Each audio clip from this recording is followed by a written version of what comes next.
Back for Cannon. Cannon doing a pirouette. Cannon spinning into the lane, flips it up, and Cannon gets the home court bounce.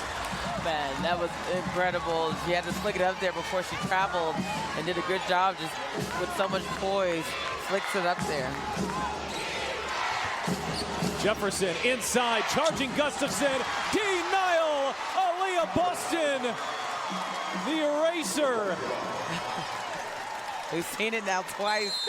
Big shot blocks there by no one other than AB. She's done a great job with a nice little stare down as well. Getting it all, nothing but ball. She had her most emphatic block of the season back in the second quarter, but this may be her most meaningful block of the year. Yeah. On the difference there, the timing, the hand-eye coordination necessary to swipe down like that and get nothing but leather is so impressive. Yeah, I agree. I mean, my goodness, especially in a time like this, it's a one-point game, less than a minute left to go, making big play after big play after big play. Aaliyah Boston continues to just blow me away. Emma Cannon, the same here today. 23 points, it's a career high. And right now, this is the difference in the game. Emma Cannon just doing it the hard way. I mean, that shot was so difficult. I don't know if she saw the rim in time, but really flicked it up there. And a nice little bunny hop, 2 feet finish.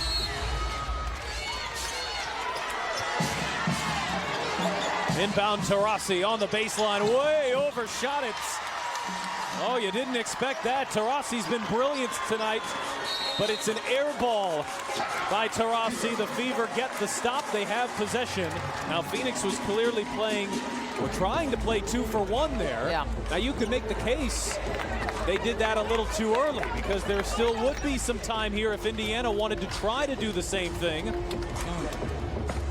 And again, that was, we've seen her hit shots where Lexi Hull has been right in her space, and she was able to create exactly enough space to get that off. And maybe just thought she was a little bit too open there. So Indiana now with the lead and a possession here. And I think what you're looking for is overall just a good possession. Yep. You don't necessarily try to force shots when you got a lead, even if the 2 for 1 is available. But if you could get an early look, it at least could be an option at your disposal. You could also try to wind the clock down.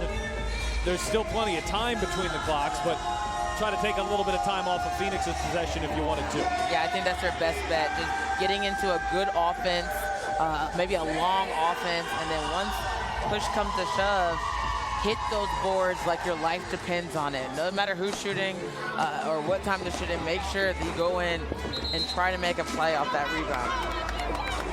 It has been a night where the stars have shined and some unexpected sources have too. Taurasi with 29, Emma Cannon with 23. She's got a career high. Kelsey Mitchell's had one of her better games recently. And it'll all come down to this, 36.4 left. The Fever have been in situations like this so often. Right. Saved the game on Sunday. Indiana's 3 previous home games went to overtime. Lost by 1, lost by 2. Indiana hoping to turn the tide here. Inbound Wheeler. Indiana is content here with running some clock. Jay Petty will watch the Fever point guard who now goes to work. 9 seconds left on the shot clock. Wheeler off the screen. The switch to Gustafson. Out for Mitchell. Shot clock down to 3. Wheeler on the shot fake. Just gets it away. Off the back of the rim. Boston had it, lost it, and it's Phoenix ball. Oh. Long offense, hitting the boards hard. You saw every single red jersey really try to pinpoint where that ball was going to go, fly in there. Didn't know if Erica Wheeler was going to get that off in time, but she did. But I think they did a good job trying to make a play on the ball. Not a bad look there if you're Indiana. You did run a lot of clock down. It's tough to tell, did Lexi Hull maybe just get a tip on that, skying in for the rebound. Boston frustrated, she couldn't pull it down.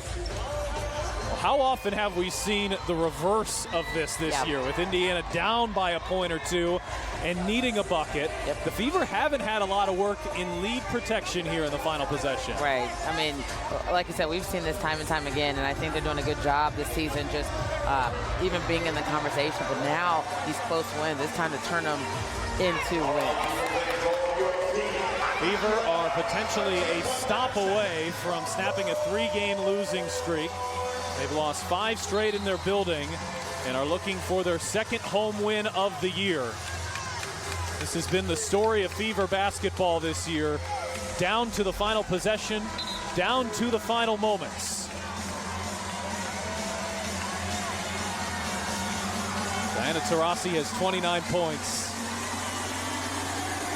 Any guesses where Phoenix is going to go here? I was just about to say, I wonder who they're going to get the ball into. They'll work the inbound to Gustafson. Or Taurasi off the ball. Here is Taurasi on the drive. Taurasi fades, fires, leaves it short. Out of bounds. Who touched it last? Indiana did. And Phoenix did a great job of getting a good look quickly. And they'll get a second look here. So Taurasi might have one more shot at this.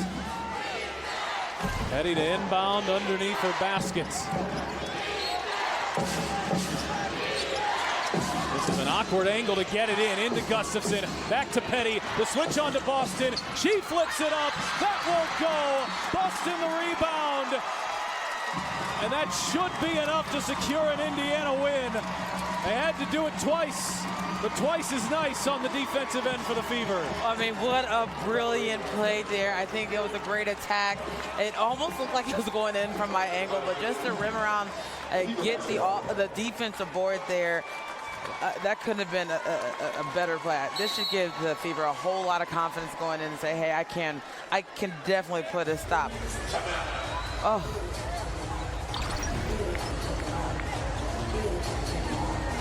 Going 2 feet into the paint. I mean, you're going up against one of the best defenders, and yeah, it definitely hit up that rim a little harder than what I thought it did initially. I felt like I was watching that in slow motion. I'll tell you, we've talked about this all night, the defensive impact that Aaliyah Boston has made, and she has 3 blocks. Some of it shows up in the score sheet, but that's the difference between this year a win and last year a loss, is that she couldn't, Shea Petty, find enough space under there to get that angle. Exactly. And Boston, who has 6 points tonight, is going to go down as one of the biggest reasons why Indiana should hold on. There's only 0.2 seconds left here, and the Fever are going to advance the ball. This, as long as the Fever do not get a 5-second violation, as long as somebody touches the ball here, the game is over, because there is not time to catch and shoot if you're Phoenix. So if you're Emma Cannon, you can do far worse than just tossing this into the air. Cannon inbound, and that will do it. Losing streak snapped for Indiana. A second home win. The Fever survived 29 points from Diana Taurasi. They get back-to-back stops in the final possession down the stretch. And Indiana does it with defense on a night where the Fever scored just 9 points in the fourth quarter. They got it done defensively, and just enough for Indiana to earn their 7th win of the season. Yeah, they should be definitely proud of this one. This was a hard-fought battle, but I think really it was the defense that really did it for them, just doing a great job staying in it mentally, even on their runs and their highs and lows. We've got Emma Cannon coming this direction off of a career high, off of what ended up being the game winner. She's going to have a moment. They're in the stands. Aaliyah Boston and Erica Wheeler having a moment. And here comes Emma now to join us after Indiana's 1